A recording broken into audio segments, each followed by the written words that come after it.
Magandang gabi. Ako si Michaela, taga-Orem ako at nag-aaral ako sa Brigham Young University o BYU. Inaaral ko ng psychology kasi interesante ito para sa akin. Gusto kong magtuto tungkol sa mga tao.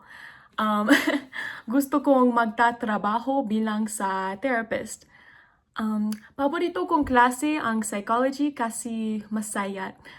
Ayaw kong klase ang English kasi ayaw kong magsulat ng mahaba.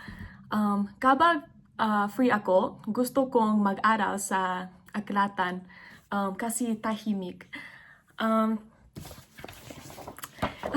Ito ang pamilya ko. Siya si nanay. Ang pangalan niya ay Linalita.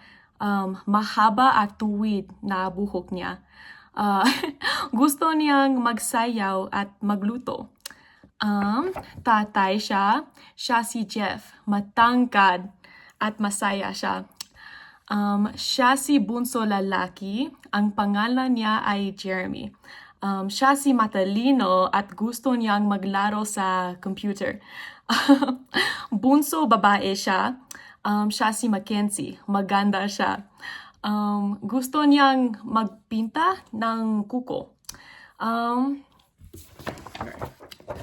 Siya si Kuya. Ito ang lumang litrato noong batang lalaki siya. Si Kuya ay napakasaya. Mayroong akong 2 aso at isang pusa. Ang pangalan ng mga aso ay Dolly at Heidi.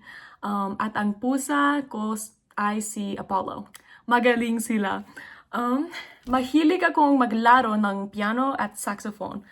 Gusto kong magpahinga sa bahay, pero gusto ko rin ang fiesta kasama ang mga kaibigan. Kapag pagod ako, gusto ko ang mga pelikulas. Ang paborito kong pelikula ay ang Barbie, Princess and a Pauper. Naglilinis ako ng bahay at nagluluto sa kusina, pero ayaw ko. Itim ang buhok ko at kayumangi ang mga mata. Salamat po, kitikis!